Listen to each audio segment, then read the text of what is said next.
Hello, everyone, and welcome to Recent Advances in Cancer Care, New Paradigms, Novel Agents, and What It Means for the Oncology Nurse, Oral Selective Estrogen Receptor Degraders, or SERDs, in breast cancer. My name is Heather McArthur.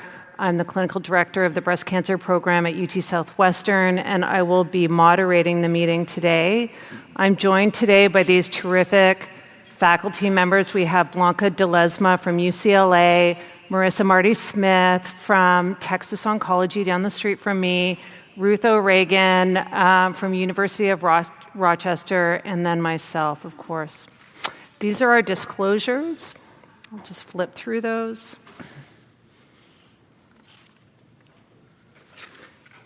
And this activity is supported by educational grants, as noted here.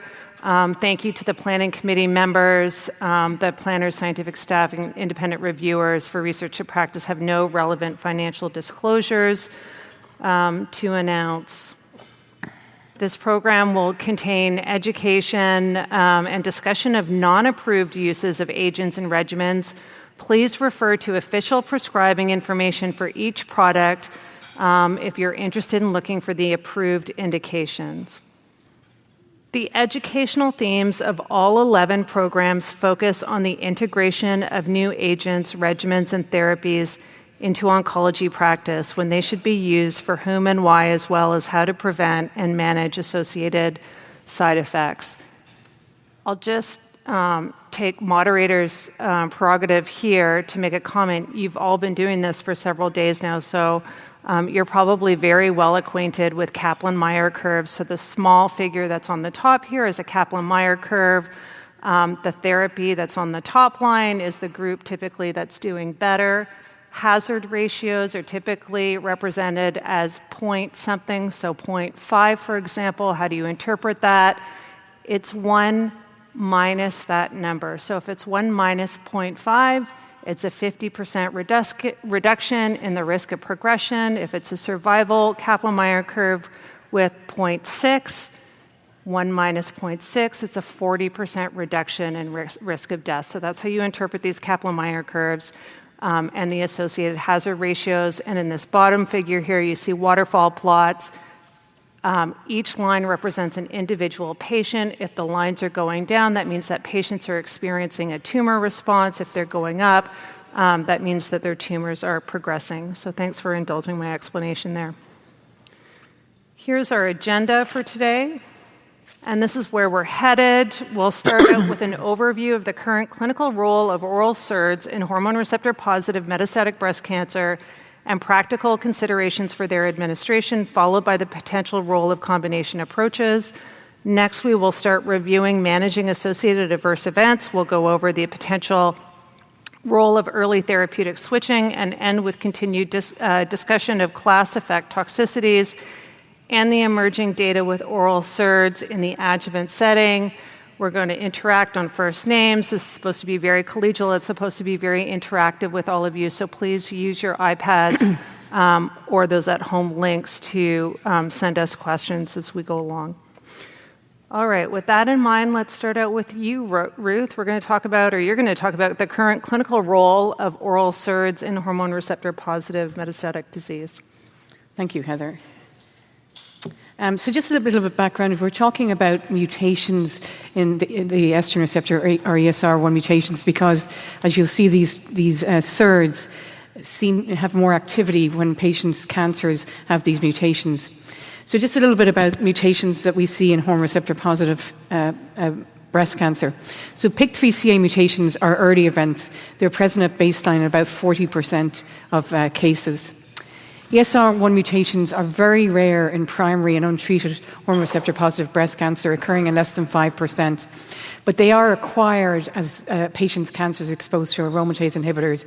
And over time, the frequency goes from 25 to 40% in the second and third line setting. And what do they mean? Well, they're enriched in the ligand-binding domain of the estrogen receptor, which results in constitutive signaling in the absence of ligand. So the ASCO recommendations for ESR1 mutation testing are to test at recurrence, initial recurrence and progression on endocrine therapy in patients with hormone receptor positive HER2 negative metastatic breast cancer.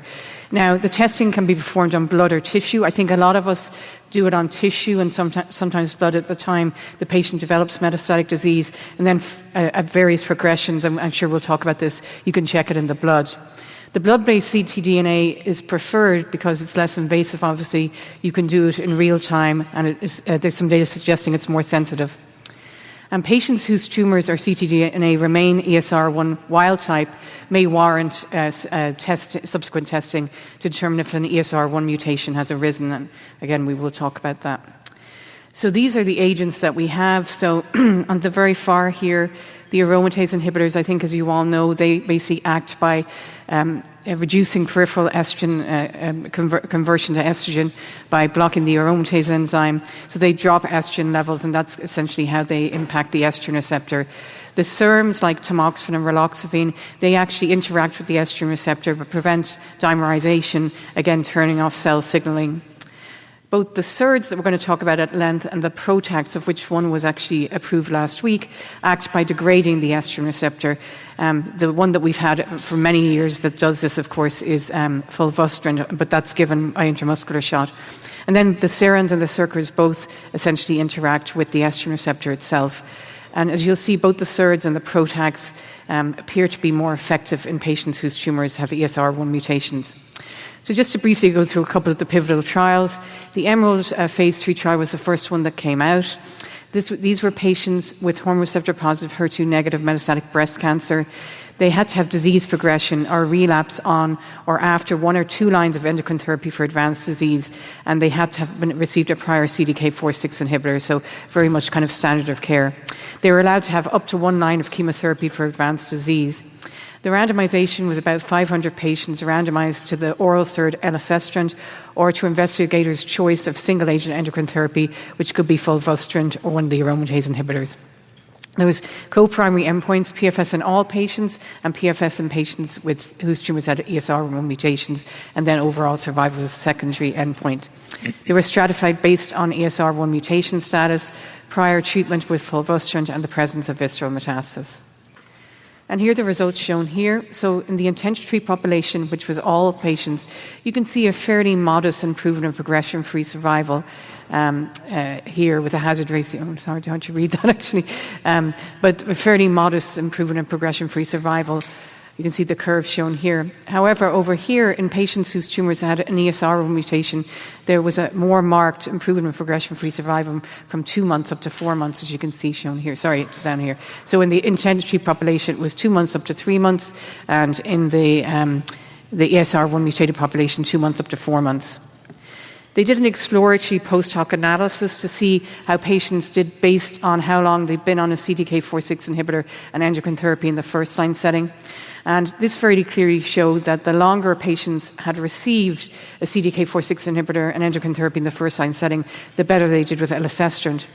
So in those patients who received at least 6 months only, you can see the difference is about 2 months or so in favour of elacestrant. But once you get out to 12 months, you're seeing a much more meaningful improvement in progression-free survival from about 2 months up to over 8 months, as you can see shown here. And I will say I have a patient in my practice who was on a CDK4/6 inhibitor and endocrine therapy for, I think, like 3 years, and she's actually been on elacestrant for now nearly 18 months. So I think this is true in real time as well. The other one, which I'm sure we'll talk more about, the study, the EMBER-3 study. So this, again, hormone receptor positive metastatic breast cancer. These patients were less heavily pretreated than in Emerald. So to be eligible, they could have recurred on or within 12 months of completing an aromatase inhibitor plus minus a CDK4/6 inhibitor, or in the advanced disease setting had experienced disease progression on first line aromatase inhibitor plus minus a CDK4/6 inhibitor. They weren't allowed to have any other therapy for advanced breast cancer. And they randomized just under 900 patients into 3 arms, imlunestrant alone, which is another one of the oral SERDs, standard of care endocrine therapy, which was fulvestrant or exemestane, or imlunestrant in combination with abemaciclib, which we can talk about later on. And the primary endpoints were investigator assessed progression-free survival, comparing this arm to this arm, in both all patients and patients whose tumours had an ESR1 mutation, and then A versus C also was compared. I think about 60% of patients in this study had received prior CDK4/6 inhibitors, so it wasn't 100% like it was in the Emerald study. So this is just looking at Arm A versus Arm B, so imlunestrant versus standard of care endocrine therapy.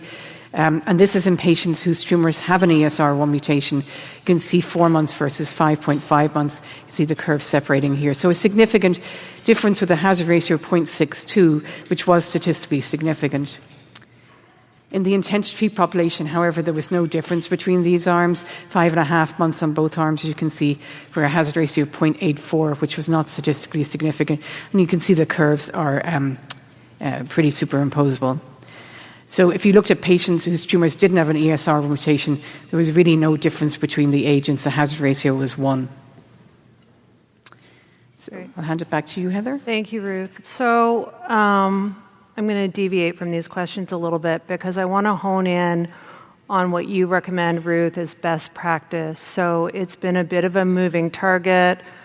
Originally, to look for PIK3CA mutations, we were told to do liquid biopsy and then reflex to tumor if we didn't catch it in liquid biopsy. And then we started doing it across the board in the diagnostic, metastatic material. And then the issue of ESR1 acquired mutations. And I just want to underscore what you said, which I think is super important. ESR mutations are acquired mutations in response primarily to palliative AI therapy. They are not typically acquired in response to adjuvant AI therapy, and there are a lot of theories around that. But as you pointed out, the prevalence of ESR1 mutations at metastatic diagnosis is less than 5%. At progression after first line, if they've had an aromatase inhibitor, it's about 30-ish%, and then after progression on second-line endocrine therapy, it's about 40%. Tell us what our best practice should be on Monday morning. At metastatic diagnosis, should we be doing liquid and tumor biopsies? And if so, what are we looking for on that liquid biopsy? It seems obvious to me that we're doing liquid biopsies for as long as we're thinking about considering an endocrine therapy approach on further progressions, but I think it's been a very confusing moving target. Yeah, I think you bring up very good points. Obviously standard of care, best practice is to do a biopsy of a metastatic specimen when they develop metastatic disease, and I think sending that makes perfect sense. I do consider also sending a blood-based assay at that time point. And I think the reason for sending it is not so much for ESR1 at baseline, more for PIK3CA, because you wouldn't have done that in the primary cancer. And with the inavolisib data, particularly in somebody who's progressed on or within 12 months of adjuvant endocrine therapy, I think that's important information to know because they did much better with the inavo. As they develop disease progression, I send blood looking for really the 3 acquired mutations. ESR1, because we have agents for that. AKT1 can be acquired. It's not very common. And then HER2 also, but that's not very common either. But there are obviously therapies for both of those. So that's generally what my practice is. But I think we probably do it more than we need to be quite honest with you. I think patients ask for it too. So. Well, that's the Canadian resource allocation-minded person in me. I sort of cringe at how much we do the genomics because we're very curious. But are we really making decisions? I think you could make an argument for doing tumor and liquid at metastatic diagnosis if you're a site that's participating in some of the first-line PIK3A studies. So there's the PICCOLO2, for example. That's a first-line PIK3CA targeting, and that's about 40% of the population. So I think you could make an argument to do both up front if you have access to those trials. But if I understand you correctly, you primarily focus on the tumor at metastatic diagnosis and do the liquid biopsies at progression. I think, just going back to it, if you are able to do both and it's paid for, I think that's fine. But I think if you're going to pick one, I would probably pick the tissue because that's the one chance that you have with tissue because you're probably not going to, at least we now have kind of moved away from having to biopsy patients, later on at progression because we can check the ctDNA. So. Okay. And then maybe, Blanca, I'll turn to you. I don't know what your experience is yet. And Marissa, please weigh in if you have experience with imlunestrant, which is a more recently approved SERD. So we have the 2 SERDs now. Elacestrant, we have a pretty good experience with that. now imlunestrant, both with pretty modest PFS advantages, as we just pointed out, but some nice quality of life aspects to those. Do you have experience with imlunestrant yet? Because very few of us do so far, quite frankly. Yeah, I do have some experience with imlunestrant, and it's generally very well tolerated, and we're going to get into that a little further. But generally, what I like to say is that imlunestrant has the lower GI toxicity, where elacestrant has more of the upper GI toxicity. But generally, these are therapies that are fairly well tolerated, and again, preserves patients' quality of life, which is ultimately our goal. Terrific. Marissa, what about you at I Texas agree. Oncology? I mean, from what I've seen too, we haven't used imlunestrant by itself yet. I just know it with abema, with the trial. Okay, so put a pin in that because we're going to talk Yes. about the third arm of EMBER-3 and the combination in a minute. So we'll follow up on that. With that, Blanca, let's turn to you, if you don't mind talking to us about some practical considerations with the use of oral SERDs. Yes. So I'm going to focus on the two therapies that are currently available on the market, and starting off with elacestrant. The dosing is 345 milligrams, taken with food once a day, and you want to take it with food to try to mitigate some of the GI symptoms that you have of the nausea, vomiting.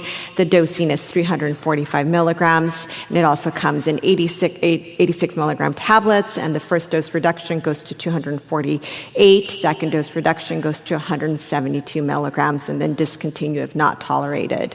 For the imlunestrant, the dosing is 400 milligrams, so that would be 200 milligram tablets once a day, and it is taken on an empty stomach 2 hours before or 1 hour after.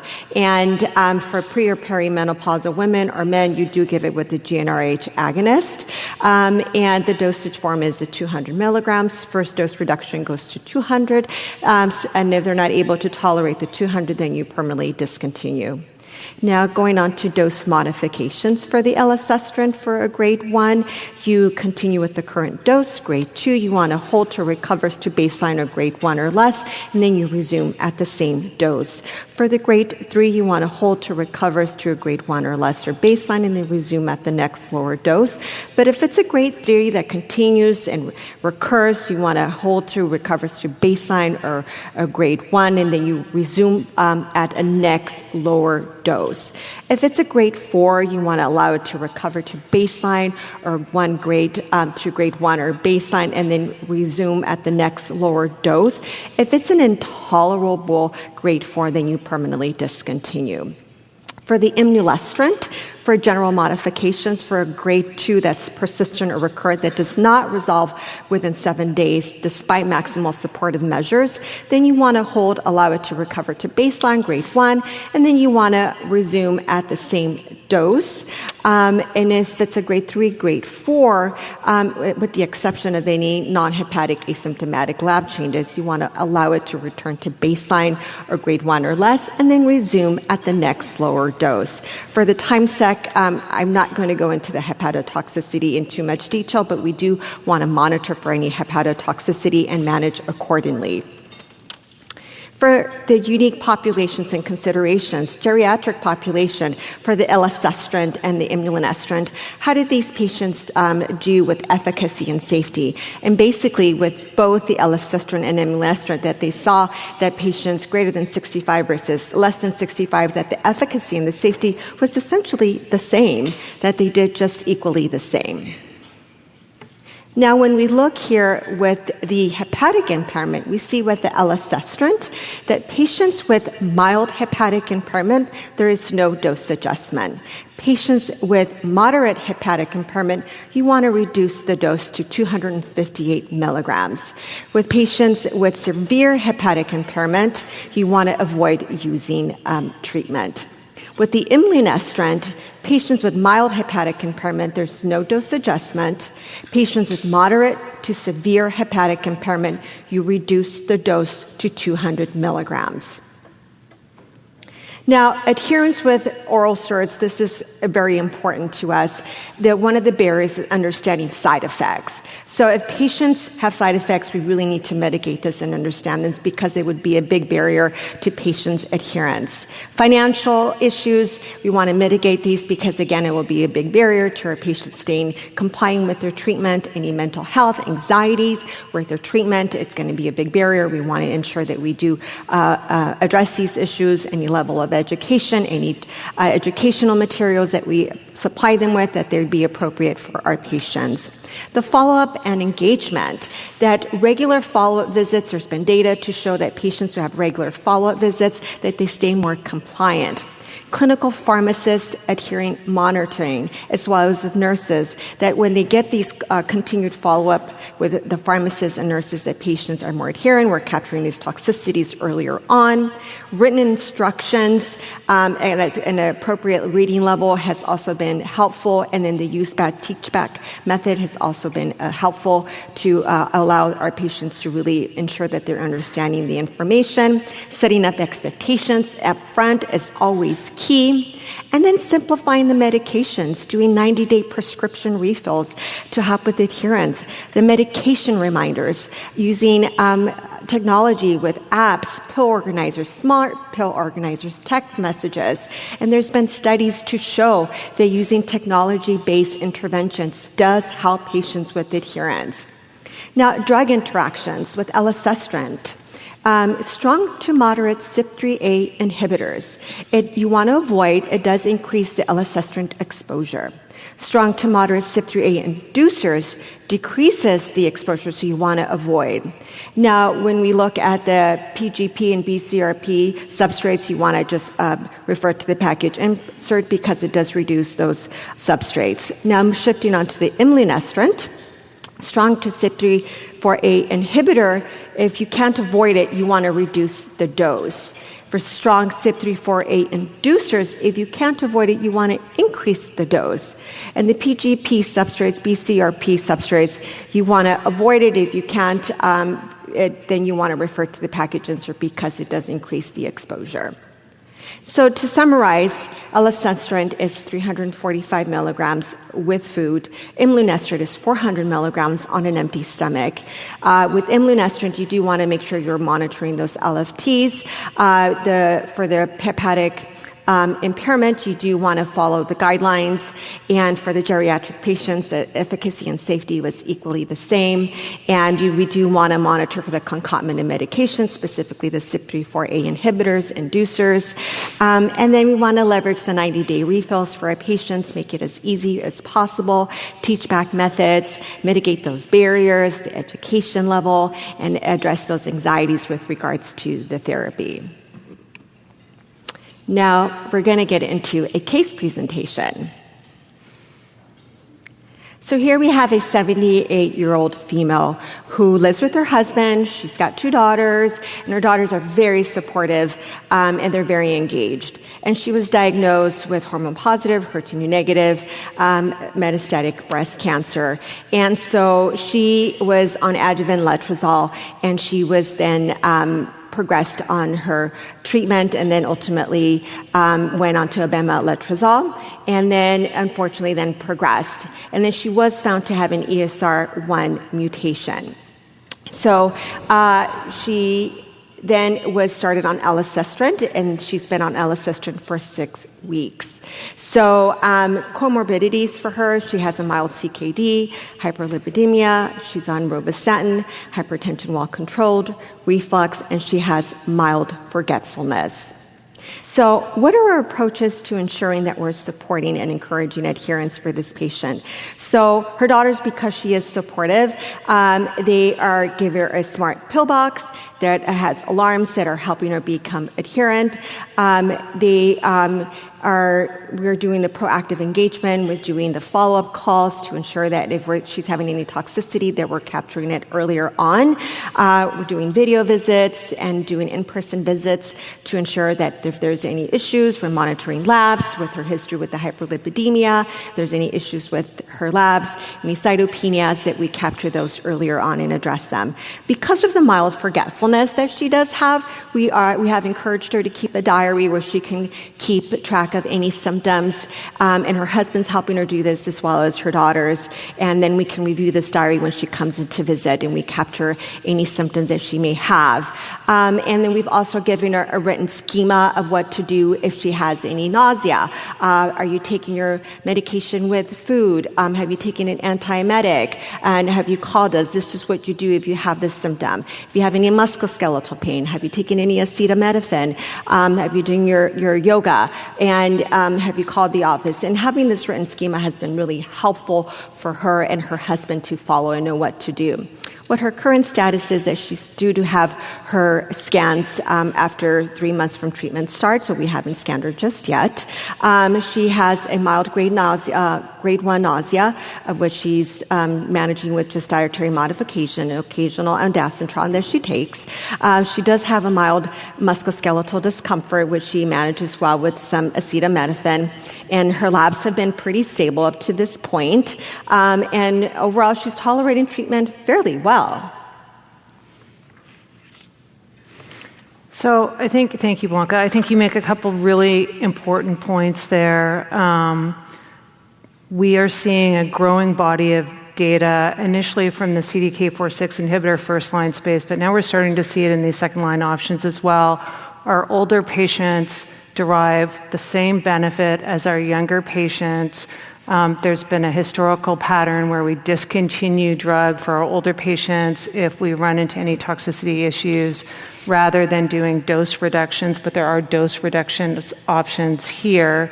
And so that would be preferred with any of these strategies to pursue a dose reduction before abandoning therapy. And then I think you also point out that these two approaches as monotherapy are extremely well tolerated. And you mentioned earlier it was hard to come up with a case because we don't see a lot of toxicity issues with these drugs, which is great. Which is a nice segue to what I'm going to talk about, which is all the toxicity we can introduce by combining agents. So having more than one agent available. So we'll look at combination approaches. We'll start with EMBER-3. Ruth already talked about the first two arms of EMBER-3. Again, these are patients who could have recurred after a CDK4/6 inhibitor as first-line therapy, but not necessarily. During the course of the study, so it was originally open with just the first two arms, but during the course of the study, a decision was made to expand the study to allow for a combination therapy arm with imlunestrant together with abemaciclib. It did not get submitted to the FDA with the we were talking about this earlier. It did not get submitted with the original packet to the FDA for approval together with the imlunestrant indication that Ruth already went over, because this arm was started later in the course of the study, so they didn't have enough events, they didn't have enough follow-up. But I think we'll see this combination approved later in the year. Just as a reminder, Ruth talked beautifully about all the mutations that we're looking for. So in this study, about 30 to 40% of patients had ESR1 mutations, which is exactly what you would expect based on what we talked about previously, 30% after progression on first line, 40% after second line. So that range tracks. About 40% of patients have PIK3CA mutations, and that's what we saw here in this study. And then people always ask, what about patients who have both ESR1 and PIK3CA mutations? We have drugs that target both of those mutations, and that's about 15 to 20% of patients. And how do you make those decisions? And we can talk about that in our discussion.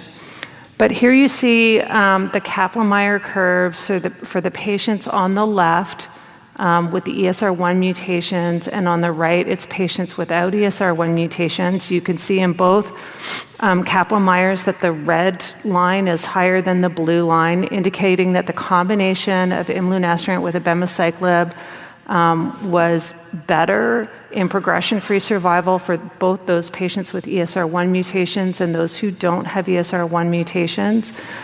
So it sort of speaks to the question that we were talking about earlier. Do we actually need to test for ESR1 mutations if we now have a combination strategy that's agnostic of ESR1 mutation status, because the benefit is seen in both those with and without mutations?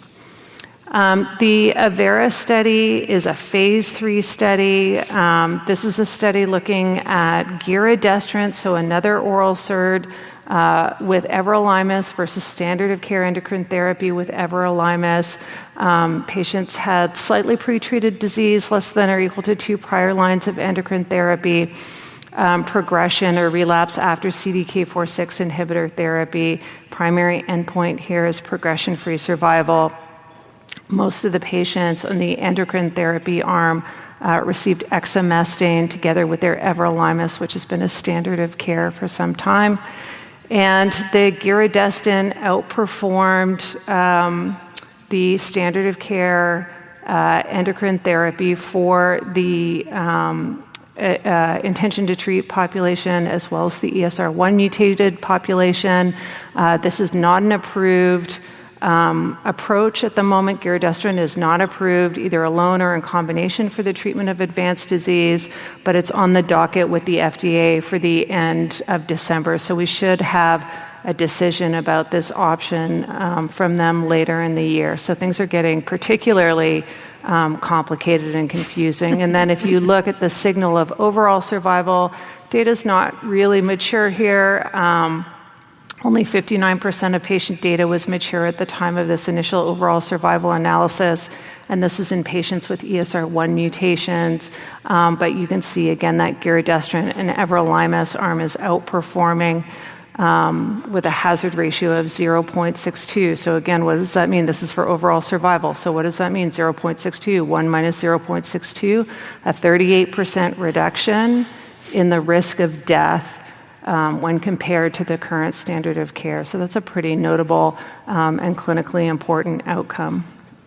So anticipating that combination, and then we have the phase 3 Adela study, which is continuing to recruit. This is looking at another combination with everolimus, elacestrant specifically. So elacestrant either with everolimus or with placebo in pretreated patients, 240 patients, and again, that effort is still recruiting. There are 2 first-line SERD studies. So whenever we see benefits in patients who have heavily pretreated or modestly pretreated disease, we typically move those strategies up earlier on in the course of disease to see if we can further extend not just progression-free survival, but overall survival. And that's what SERENA-4 and Persevera aim to do. SERENA-4, the data is still outstanding, but we did get a press report from the Persevera study looking at giredestrant with palbociclib versus letrozole with palbociclib. Again, first-line effort. It did not meet the primary endpoint of improving progression-free survival. We will talk in a few moments about the efforts with giredestrant in the curative intent setting. We've seen some data from the lidERA study suggesting that even though it wasn't beneficial in this first-line setting with this approach, there may be some advantage in the curative intent setting. So we'll talk more about that in a minute. So with that, let's go to a case.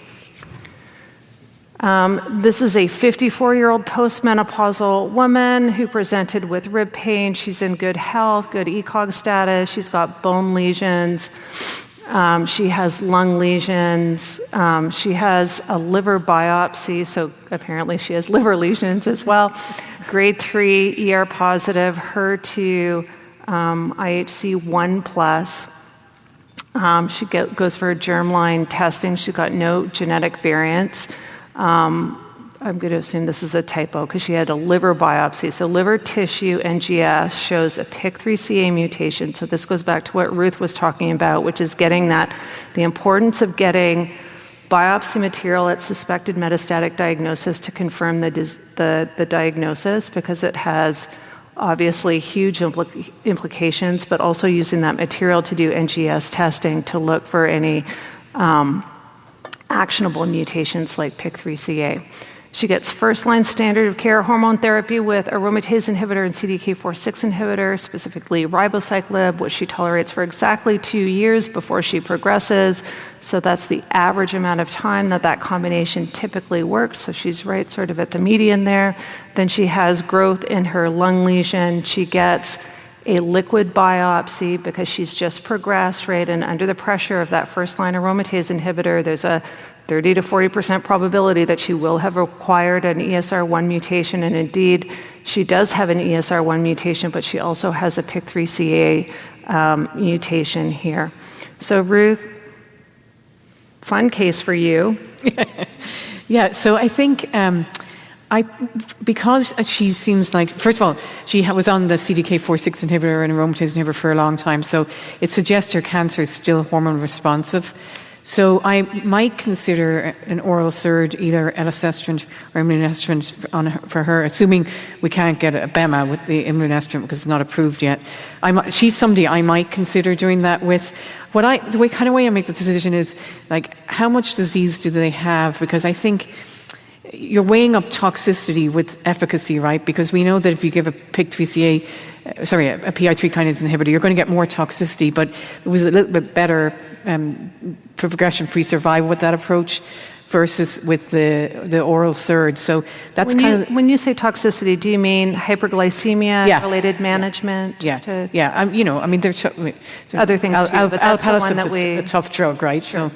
So I think capivasertib is probably a little bit easier, but I still think it's more toxic than the oral SERD. So that patient, I probably would treat with an oral SERD and then hold off the PI3 kinase inhibitor till later on. And would you do mono, assuming you had access to all things, you would do mono? Well, no, if I could give it with a BEMA, I would give it with a BEMA. Yeah, here. Absolutely. But if I couldn't get it, I would use one of them.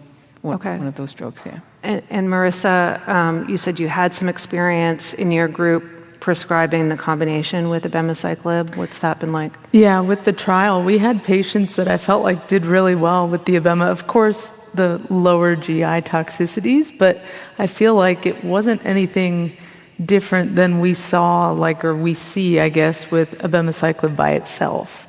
So I feel like we're very well seasoned with that. So in my mind, it seemed like they were just really on abema, but the imlunestrant was complementary to it. Yeah, we'll talk about some toxicity issues here in a moment, but that's my impression with all of these combinations, that it's not the foundation that's inducing the side effects, it's whatever you're layering on top. Mm-hmm. So with everolimus, the stomatitis is an issue. And as you point out, the CDK, they each have their unique profile. So if you layer those on, they have predictable side effects that we're all used to managing. All right, well, that's a nice segue for you, Marissa. What would you do, Heather, for this patient? I would do the combination of imlunestrant and abemaciclib, and we have been doing that in our practice. And if you could only get the oral SERD alone? We have been getting it in our practice. So I haven't encountered that problem. If I could only get one, I think it's 6 of one, half a dozen of the other. They're both extremely well tolerated. They both only they only confer about 3 to 5 months of progression-free survival. So you are buying patients some time with good quality of life, but it's not, at least in my experience, and certainly not on these clinical trials, they're not durable responses. So there's something to be said for quality of life for a few months with drugs that have minimal to no side effects. But you would go down that route rather than with the PI3 kinase inhibitor for that particular patient at this point? For this patient, maybe. Yeah. I mean, the PIK3CA you have to give with fulvestrant. It's a little bit more complicated. I'm going to do it in 3 months anyway. So yes, I probably would buy that 3-month-ish time frame before moving on to a more complicated regimen. Thanks. So I'll be discussing GI adverse events with our oral SERDs, which Blanca did a really good job covering these, so I'll just reinforce all the things, but we'll talk about the rates of GI side effects, how to mitigate, mitigation strategies for the GI AEs that we see, and then just general nutritional counseling, diet modifications that patients may require. So with elacestrant, I've used this more, and honestly, it's very well tolerated. In the phase 3 trial, they had any grade nausea was about 35% of patients. Vomiting and diarrhea was less. And in practice, we see very minimal nausea, honestly. With imlunestrant, very similar AEs, again, predominantly GI, typically lower, but we studied it in our practice. We were using it with abemaciclib in the trial. And then camizestrant, from what I read, there are slightly higher rates of hepatotoxicity, but generally less GI toxicity observed in the phase 2 and 3 trials. And as Blanca mentioned, there is differentiations, I guess, with these medications. Elacestrant, you can take it with or without food, but honestly, if you do take it with a meal, patients definitely don't have as much nausea, so I always encourage and educate patients from the get-go to make sure they're taking it with food. However, imlunestrant, you do have to take that on an empty stomach, either 2 hours before food or 1 hour after food. And then camizestrant, you can do either with or without food. And so I just always educate patients out of the gate and kind of empower them, so that they're very well prepared as they get started on really any new therapy. So just making sure that if they're able to take it with food, that will help prevent nausea, and then giving them, antiemetics as needed so that they can pre-medicate if eating, taking their meds with a meal doesn't sufficiently cover them in terms of nausea prevention. And then if they need any antidiarrheals, if they are having loose stool, or if they are more constipated, again, they can treat either way. But again, I see patients do so well with these therapies that it's very easy for us as providers to manage these, which is wonderful, and patients do well. So if they need any counseling or diet modifications, you guys have probably heard this a million times, but doing the BRAT diet, eating smaller meals, a lot of these things we also do with abemaciclib to make sure that patients, if they are having GI toxicities, it kind of, calms their GI tract. But eating room temperature foods, drinking fluids with electrolytes, and of course notifying the clinic with any uncontrolled symptoms. So my case presentation, it's again not too exciting because the management with these therapies is really pretty easy on our end, I feel like. But we have a young gal that's 39. She had recurrent metastatic breast cancer that came back to her right lung. And she started elacestrant at full dose, 345 milligrams daily, third line, and she was ESR1. She was found to have an ESR1 mutation prior to us starting this therapy, and she was actually diagnosed metastatic at age 26. She had a chest wall recurrence with 2 small pleural mets. So she kind of has a sad story, never had children, had her ovaries out at an early age and was put on an AI at age 26. But she's done very well, honestly, over the years. And in the midst of us putting her on this therapy, she was actually in the middle of changing jobs. So that always adds to, the stress of cancer, I would say. But she had a very positive outlook. And she had very minimal nausea. I saw her after she had come in a time or two for count checks, but she had actually started on her own just an acid blocker once a day and a probiotic. And when she came in to see the physician I work with, she actually started her on low-dose olanzapine at bedtime. And then at her next follow-up, she said she didn't even need it. She took lorazepam a few nights at bedtime, and she was feeling fine. I didn't see in our charting whether she was taking it with food, but again, at the beginning, if you encourage patients to do that, it really does help in terms of prevention. So she's done really well on this therapy and had very good quality of life. So there's a question, Marissa, this patient was very, very young at metastatic diagnosis, de novo metastatic disease. It sounds like, assuming that BRCA and other genetic germline testing was performed, because you might consider a PARP inhibitor as well in your menu if she had an actionable mutation there. Yeah, now that I think of it, I can't remember if she had a mutation, honestly. She's been a very unique case, and she was diagnosed really young. I know we've tested her multiple times, but yeah, if she had a mutation, we absolutely could give her a PARP inhibitor if she had a BRCA1 or 2. To maximize the menu of potential oral therapies before having to have a conversation about chemotherapy. And then you said the elacestrant was her third line of therapy. Do you remember what her second line might have been? Not to put you on the she spot. proceeded when I came to that clinic, but I think she was on Ibrance and fulvestrant, I want to say, for years. And so she was on that for a very long time. I think that was second Because line. she's 39. I mean, she's done well with endocrine therapy for 13 years. she's always responded really well to endocrine therapy. What do you think, Ruth? Do you see these patients in their 20s with metastatic de novo disease very often? Well, should we have a different approach for them than for the older patients? Yeah, I mean, we do see them. I think she's done very well, actually, because very often, they have like more aggressive cancers, and so at least that's one good thing. Obviously, it's unfortunate you had to get her ovaries taken out, but I think that made a lot of sense, actually. But I think if she was on Palbo and endocrine and AI for a long time in the first line setting, hopefully she's somebody that will do well with elacestrant. Right? So she did well with it. Yeah. She may have got a different CDK4/6 inhibitor.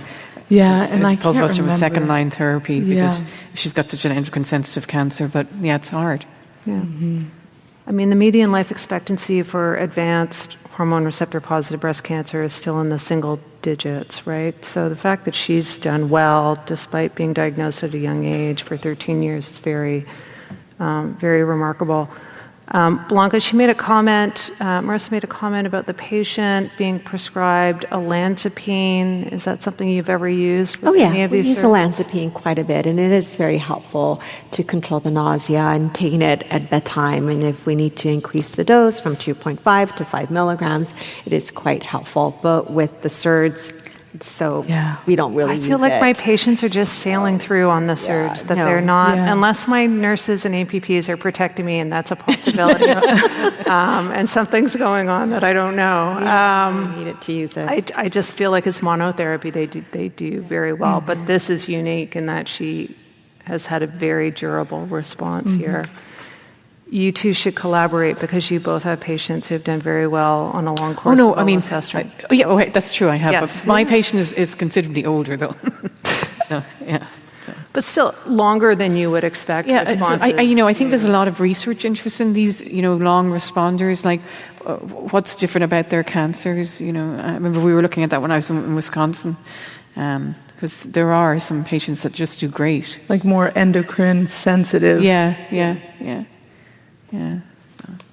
All right. Thank you so much, Marissa. I appreciate your thoughtful insights. And then, Ruth, if you don't mind, can you please tell us if we should be doing ctDNA on first line?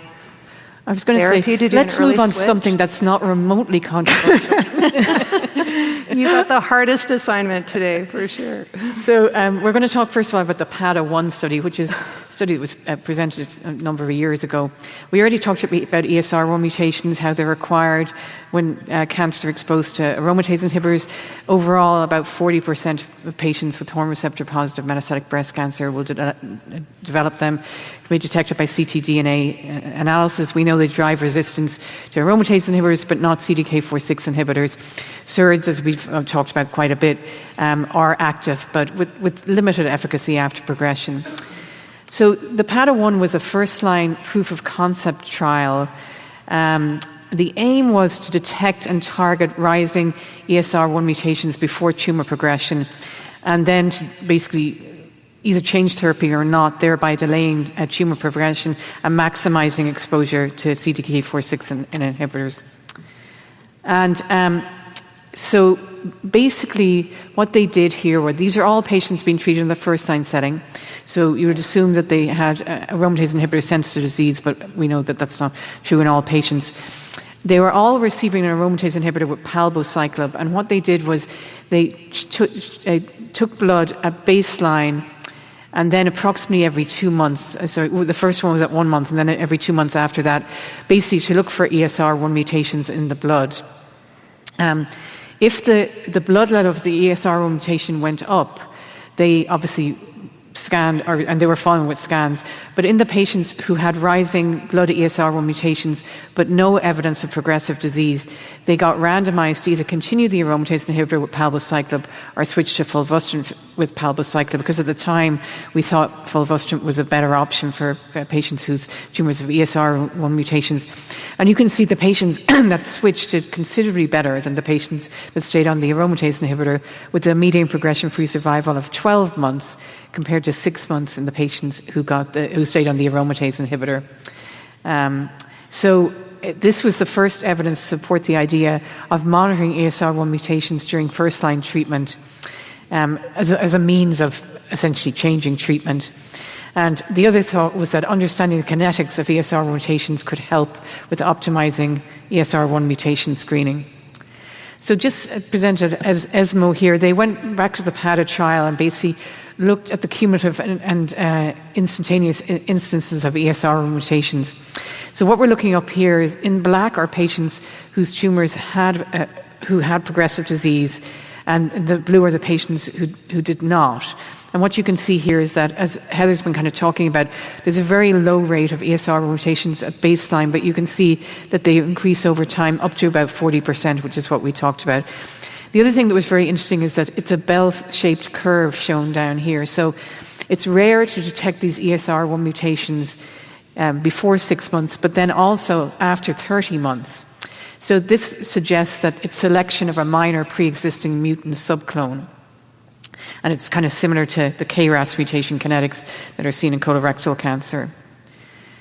So the conclusions of this are that the emergence of ESR mutations during aromatase inhibitor and CDK4/6 inhibitor first-line therapy, overall the rate of ESR mutations was 40% over time, but the incidence was uneven, as I described the bell-shaped curve. They did also show that patients were more likely to have ESR mutations based on, I think it was younger age, bone-only metastasis, high levels of estrogen receptor, and a high level of LDH. So this is more data looking at the kinetics of ESR mutations, but biologically it suggests that ESR1 mutations are selected rather than acquired and reflect an oncogenic addiction to ER signaling. So more recently, we saw the SERENA-6 trial. So this was a study, again, patients with hormone receptor-positive metastatic breast cancer treated in the first-line setting with an aromatase inhibitor and one of the CDK4/6 inhibitors. Any of the three were allowed. So all patients started that and had to have been on treatment for about 6 months. And what they did in this study was they took blood to look for ESR1 mutations every 3 months using ctDNA. And again, they selected the patients, this was a large number of patients, who had ESR1 mutations detected in the blood but without disease progression. So similar to the PADA study. They ended up with about 300 patients who were randomized to either continuing their aromatase inhibitor with the CDK4/6 inhibitor and then getting a placebo for camizestrant, or taking camizestrant, which is another oral SERD at 75 milligrams daily, continuing the CDK4/6 inhibitor, and a placebo for the AI. You can see they're stratified based on visceral versus non, the ESR1 mutation detection time from initiation of the AI, and CDK4/6 inhibitor, and which the CDK4/6 inhibitors they got. The primary endpoint was PFS by investigator assessment, and secondary endpoints were PFS2, which is second progression, overall survival and safety. And before you go on, Ruth, how many patients did they have to screen to identify? I think it was over 1,000, right? It was over 3,000 patients it was over 3,000, to enroll 315. Yeah. So as you're thinking about sort of resource allocation, is this an approach that makes sense if we have to do that level of screening to detect these patients? And so just that context, are you compelled by the data that Ruth is about to show in light of that low incidence on screening? So this is investigator-assessed PFS. And I think you can see, looking at the curves here, the green is camizestrant, the blue are the patients who continued on the aromatase inhibitor. There's very marked separation from the curves very early on. And overall, the median progression-free survival was 9 months in the patients who continued the AI, versus 16 months in the patients who switched, for a hazard ratio of 0.44. And you can see, obviously, that's highly statistically significant, as you can see shown here. Now, PFS2, so this was progression after they progressed on the first-line treatment, is shown here. And again, you can see it's better with the patients who switched to camizestrant than continue on the aromatase inhibitor. And then they also looked at time to deterioration and global health status, quality of life. And they also, as you can see, the patients did better if they switched to camizestrant compared to staying on the AI 6 months versus about 22 months, as you can see shown here. And again, just sorry to interrupt, yeah. but this is such a complicated study that it really has a lot of nuance to it. So, and it was a very controversial presentation. It was probably one of the hottest talked about presentations at last year's ASCO. If you go back for a sec, or I can do it for you. There you go. The PFS2 and the time to deterioration and quality of life depends on the assumption that you have equal access to what happens after you come off study. Yep. And there were huge imbalances in terms of access to antibody drug conjugates in the next line of therapy between these two patient populations that would obviously impact PFS2 and quality of life. So in my mind, it was a little bit difficult to interpret this data because the access after people came off study was really very different. Yeah, and for the quality of life, they stayed on the camizestrant longer too as well. So I think there's a lot of nuances, as you say. And it sounds like the FDA agrees with you. So at the ODAC meeting, so this is, I'll just quickly read this, but the morning session focused on the results of the SERENA-6 trial, which was intended to support a new drug application for camizestrant and oral SERD for the treatment of patients with hormone receptor positive, HER2 negative metastatic breast cancer. The committee evaluated whether a novel treatment switching strategy where patients receiving an aromatase inhibitor and CDK4/6 inhibitor switched to camizestrant upon detection of an ESR mutation rather than radiographic progression provided adequate evidence of a clinically meaningful benefit for on camizestrant. So the committee voted 6-3 that it did not demonstrate clinically meaningful benefit for camizestrant. Those in favour cited the magnitude of PFS improvement, the favourable early over OS trend, and the plausibility of the early treatment switching approach. But those opposed pointed to the trial's inability to determine whether earlier treatment switching really improved patients' outcomes, particularly in the absence of a statistically significant overall survival benefit or crossover design, which we were kind of talking about, how to isolate treatment timing. Thus, the committee concludes that although it does appear to be active, the trial design could not establish whether the observed PFS gain represents a real clinically meaningful benefit from the earlier treatment switching. And I think I would agree with that. Yeah, I would too. So, as was stated here, I think the absence of a survival advantage, right? You don't offer longer time on planet Earth.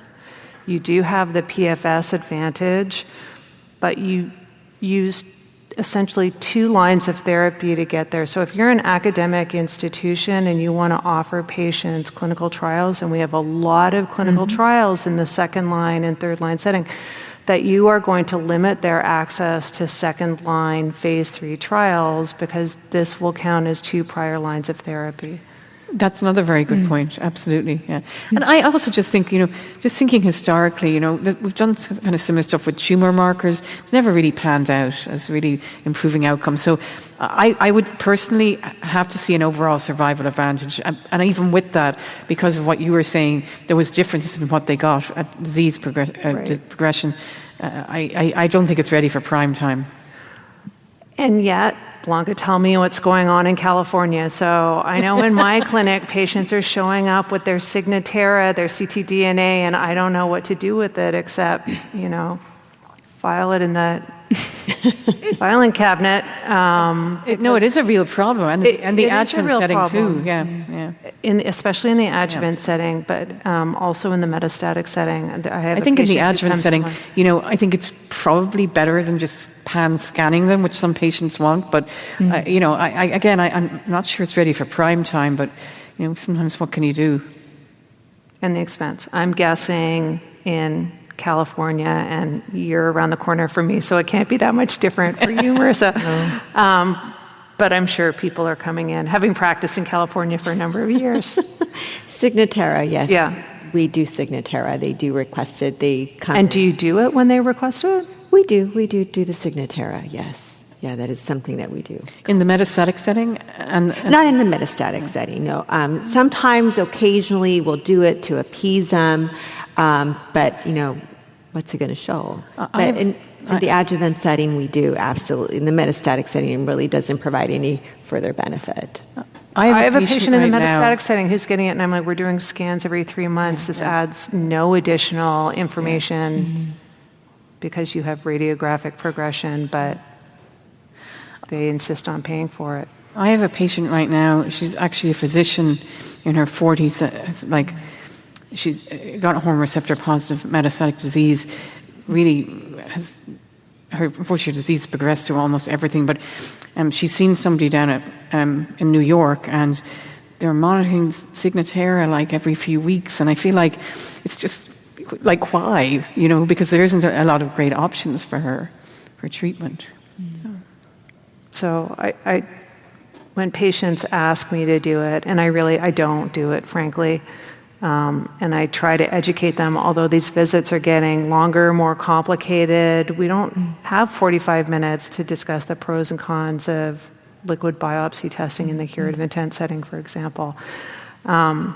So I try to tell them that it's coming. We will incorporate it in the not too distant future in your care, but we're just not there yet because we don't know when, how often to do it. But as soon as we do, you'll be the first to know. Which is it's sincere. I understand it, but we don't really know how to use that technology yet. Because you need the predictive impact so that you can pivot, and that's what the SERENA-6 sort of missed the mark on, right? The predictive impact that it will allow you to offer extended time on planet Earth. All right, we spent a lot of time there, but I think that was a really important presentation this past year and has created a lot of confusion, so good to spend extra time on that. Blanca, do you want to take us through class effect toxicities associated with oral SERDs? Yes, absolutely. Thank you. So the class effect toxicities with the current 2 approved available oral SERDs. So the common adverse effects that we've already reviewed, the Marissa's reviewed, the nausea, vomiting, diarrhea, musculoskeletal pain, fatigue, the myelosuppression, dyslipidemia, and other effects that we don't see as commonly, headache, dizziness, hot flashes, elevated liver enzymes. So starting with elacestrant, we'll see the most common up top, the least common down below, and we see the majority are all grades, grade 3, grade 4s are relatively low. We see that the most notable musculoskeletal pain, some nausea, and as previously mentioned with the elacestrant, you see more of the upper GI. Now going into the imlunestrant, including the laboratory abnormalities.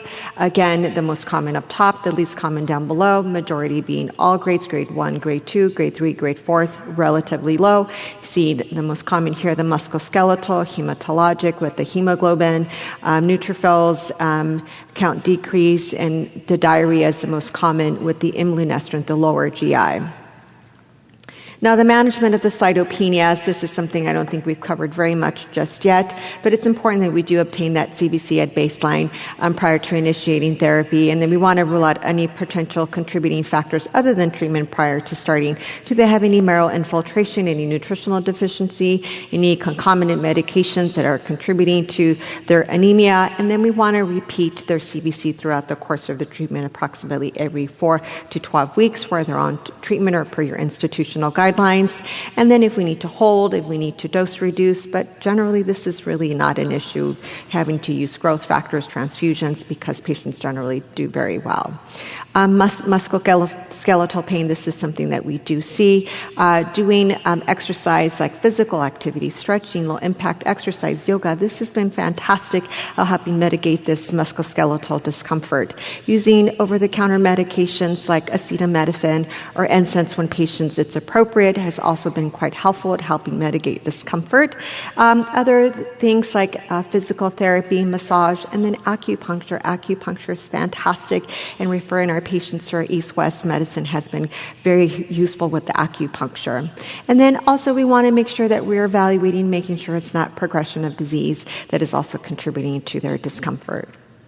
When we look at fatigue, fatigue is a very real symptom that our patients experience, and it's usually multifactorial, so we want to make sure that it's not other contributing factors like anemia, sleep disturbances, depression, endocrine dysfunction, and any electrolyte imbalances, that we address those. And we want to give them other ways to manage their fatigue, conservative energy strategies. We want to make sure that they have a structured exercise program to help them increase their energy. And pain, if there's any pain, we want to optimize that pain control so that it doesn't worsen their fatigue. And then if we need to hold, if we need to dose reduce, that we do that as well. But generally, patients do pretty well. Dyslipidemia, this is something that we can see with elacestrant. It is a boxed warning that is noted to have dyslipidemia, but we do see it with both elacestrant and imlunestrant. And we want to obtain that fasting lipid levels at baseline, and then we want to monitor them periodically, and then we want to do them at least every 3 to 6 months, and then as clinically indicated.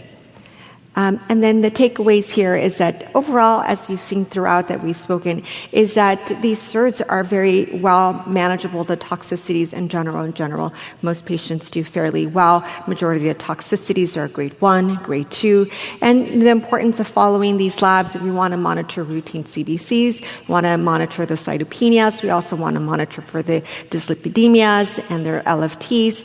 If we need to dose hold, if we need to dose modify, that we do that to allow patients to recover any ongoing toxicities. We want to integrate comprehensive support to allow patients to tolerate their treatment, and so they continue on treatment and they do as well as possible.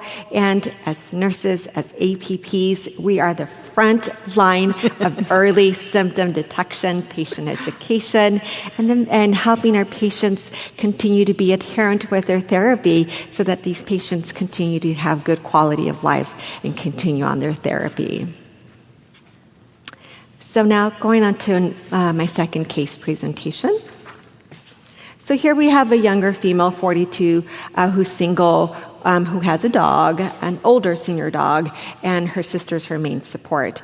She's diagnosed with earlier stage breast cancer, and she was recommended to go on Adjuvant tamoxifen with goserelin. And she did start initially, but then she decided that she shouldn't be on any therapy, and despite our best recommendation and education, she decided to come off treatment. And then unfortunately, she did progress. And so she was found to have bone metastases and 2 small hepatic liver lesions. So then she was started on tamoxifen and abema, and she then unfortunately was found to then eventually at 14 months after treatment to have progression of disease. She did have an ESR1 mutation and then was started on imlunestrant with goserelin and zoledronic acid. So comorbidity, she's pretty healthy, really doesn't have any underlying comorbid conditions. So there was a shift with her that she was very resistant at first to do any adjuvant treatment, but once she became metastatic, the shift was very compliant. She was doing great, which was great to see, but I wish we could have seen that in the adjuvant setting. But once she had metastatic disease, we saw a complete shift. She does have diarrhea grade 1, of which she's managing very well with loperamide. She does have grade 2 musculoskeletal discomfort, which she does do well with NSAIDs, but she prefers to do minimal medication. We try to encourage her to walk her dog, but her dog is a senior dog and she prefers to just stay within the comfort of her home. So she's doing yoga videos, she's doing stretching at home, YouTube videos at home, and she's doing very, very well to manage her musculoskeletal discomfort in that approach. We've offered to refer her to our East-West medicine. At this point, she does not want to go. Since she's doing very well with her at-home videos. Her labs have been doing fairly well, no issues with any dyslipidemia, any LFTs, her CBCs have been stable, and she's been very, very compliant. Communication's been great. She hasn't missed any doses or appointments, so she's, again, done a shift for the better. And her current scan at 3 months, she actually had improvement of her disease with slight reduction of her hepatic lesions, and her bone scan was stable.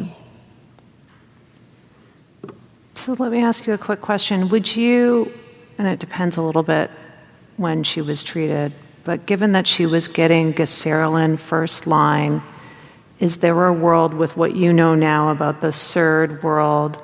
Is there a world where you would put her on first-line AI with the gaserelin and add in ribociclib, because you can't add in the ribociclib because of the tamoxifen and the VTE risk. But now that you have the option of abema and imlunestrant as a later line of therapy, potentially, is that changing how you're thinking about how to sequence these CDKs? So knowing that, how we now know that she's been very compliant, but given her previous history and her resistance to treatment, if we, now that we know that after the shift in the metastatic setting, yes, the combination would have been great for her.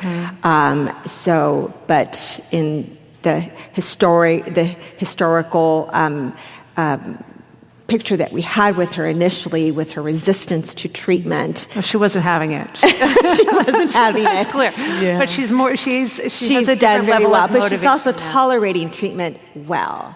Right. So that's what's been helpful. What about you, Ruth? Are you prescribing ribociclib to everybody first line so that they can get some of these, say, imlunestrant? You're talking in the metastatic setting? Uh-huh. I use mainly ribo just because of the survival data, and I think abema is also an option, but I think given what we're talking about today, I probably ribo with the one I would generally use first line. Yeah, and she probably started her treatment before any of this data came about too. So it's all with your hindsight 2020 goggles. Okay, we should move along, and we're in the home stretch, team. So thank you for holding out with us for this long. We'll get you out on time, I promise. So as previously mentioned, whenever we see success with strategies in the metastatic setting, we typically try and move them up earlier in the course of disease, ideally into the curative intent setting to prevent metastases from occurring, and that's exactly what's happened with the oral SERD space. So there are a number of studies, as outlined here on this table, looking at various approaches to incorporating oral SERDs into the curative intent setting. Some of them allow CDK4/6 co-administration or prior administration, some do not. So it will be interesting as these all read out, and we're trying to figure out how to reconcile new data, especially in light of those trials that don't allow for CDK4/6. So interesting times ahead. There was a bit of kerfuffle at our recent San Antonio meeting. Marissa, your colleague, Aditya Bardia, presented this data, the lidERA trial. This enrolled patients with early-stage breast cancer, and interestingly, it enrolled patients who had stage 1 to 3 breast cancer. Most trials only include stage 2 and 3 because they enrich for very high-risk populations because they're looking for events to occur. So this one was a little bit unusual in that it didn't allow patients with stage 1 disease to enroll, but you'll see in a second that they were very high risk. They were randomized to giredestrant as monotherapy versus standard of care. The standard of care, we can argue that it maybe isn't a 2025-2026 standard of care, so either tamoxifen or any one of the AIs is monotherapy. So again, stage 1 disease allowed. You could get, if you were premenopausal, ovarian suppression with your giredestrant. But if you were randomized to the standard of care endocrine therapy arm, you could get tamoxifen without ovarian suppression. And given what we know from soft and text, maybe, again, that's not a current modern-day standard approach. And patients were not allowed to receive combination with CDK4/6. So again, a lot of reconciliation from different trials to attend to in our not-so-distant future. So about 40% of patients participating were premenopausal. The vast majority, almost 90% of patients had advanced stage disease. So even though patients with stage 1 disease were allowed to participate, they were only about 13% of participants on the study. About 80% of patients had node-positive disease. So I made that footnote up front that stage 1 to stage 3 disease were allowed, but here this really is enriched for a very high-risk population with more advanced disease.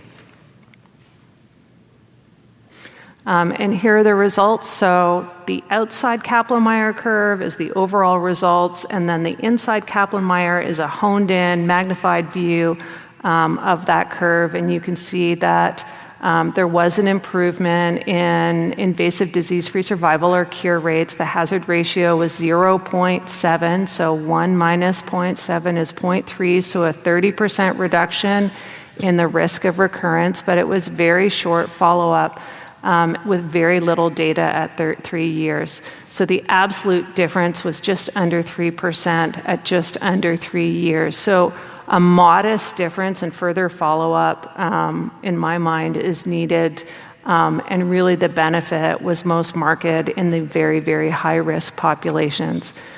Again, I've already mentioned this, but the standard of care therapy, you could argue that that really wasn't the standard of care, that this was also enriched for node-positive, more advanced stage 2 and 3 disease, where we wouldn't give just monotherapy as endocrine therapy. So how do we think about this data and compare it to a control arm that doesn't feel like a modern control arm? And this is a nice figure and table. Basically, if you look at the second column in the table and you look at the absolute difference in cure rates, and it lists here basically all the studies that have been reported out over the last 20 years, dating back to ATTACK, which many of you won't even remember, but that was looking at anastrozole versus tamoxifen, 2% improvement reported out, I don't know what, Ruth, 20 years ago? It was a long time. Oh, I'd say 20, at least. At least 20 years ago, right? So just to contextualize maybe how little progress we've made over several decades. So that was about 2%. If you look at Monarchy and Natalie, that was just under 3% at 3 years. So to contextualize, 2.8%, it approaches where Monarchy and Natalie are at, even though we discourage cross-trial comparisons, but it just shows you that we haven't made the huge incremental benefits despite decades of efforts as we might have hoped. But a lot more to come. These trials are underway. They're going to be reported out in rapid order, and so looking forward to see which of these strategies comes out at the top. But in summary, although it was a modest benefit with giredestrant, it is monotherapy, it is an oral agent, it is the first drug to improve the adjuvant endocrine therapy space in over 20 years. 30%, again, that hazard ratio had an improvement in cure rate with other secondary endpoints also showing benefit. So they need more follow-up. We need to see how this pans out over time. But there was a lot of excitement around this because this was the first conversation we've had outside of CDK4/6 in the adjuvant endocrine therapy space. So looking forward to see how we can further build on these successes. So, Ruth, if adjuvant giredestrant were available, how would you think about using it? Well, I think the other thing just to mention is that obviously it has a different toxicity profile from the aromatase inhibitors. So I think, well, they allowed patients with stage 1 disease where maybe you might be okay, that maybe wouldn't have been candidates for a CDK4/6 inhibitor, although I think they probably would actually. So I'm not sure where it's going to be used. I certainly would use it in somebody who couldn't tolerate an aromatase inhibitor. I think that would be a very good option for them. But the other question that we were talking about earlier is, would you use it with a CDK4/6 inhibitor for those higher risk patients? And I think that's the question, whether it would be approved or not. So, but I think it would be pretty limited as a monotherapy, apart from patients that can't tolerate an AI. At least that would be my thought at this point. I would think we'd need to see some of those other studies that are allowing for concurrent co-administration with CDK before we feel truly comfortable. Marissa, Blanca, have you guys participated in any of the giredestrant efforts to date? Do you have any experience with prescribing that medication? I looked it up today. We had the phase 3 trial where it was placebo or letrozole, so we didn't know what people were on. Mm-hmm. So it was like, are they on letrozole or giredestrant? So we didn't know which one they were on. So it was kind of like guessing, I know one patient recently progressed and they unblinded her. Mm-hmm. So I found out she was on letrozole. So it kind of made me think about the other patient on that trial. I wonder if she's on giredestrant. because she's had like really not many side effects at all, where the other patient had more of the AI, the typical, arthralgia. So the toxicity experience wasn't giving it away. Like with Monarchy, we knew if you were getting a abemaciclib, right? Yeah, it was very odd. A very good point, though, because if they're on placebo and they don't know what they're getting, how many patients on aromatase inhibitors, hate them because they've heard how bad they are, but if you don't know what you're on, do you know what I mean? It's really interesting to look at that. Right. Yeah. And the Palbo, you knew they were on Palbo because you would see some of the cytopenias. So it was like, that's the only thing that we knew was consistent. So that's the only experience that I've had with giredestrant was in combo like that. Yeah, we didn't participate in any of those trials at our site, so I really don't have giredestrant experience. I don't have experience with it. Okay, Marissa, why don't you take us home with a conversation about unique toxicities associated with one or more SERDs. Okay. So we'll be covering... Saving the best for last. I was going to say, pressure. Yeah. We'll be covering kind of an overview. Again, Blanca did a really good job covering some of the specific ones for the approved agents. I did add in some of the unapproved agents just so that we're all kind of aware. But with elacestrant, like she had discussed, really checking lipid profiles, seeing very low-grade changes in their cholesterol and their triglycerides. And we have seen with the other SERDs that this is really comparable, that you can see it as kind of a broader class effect. So you should check these, at baseline and kind of periodically.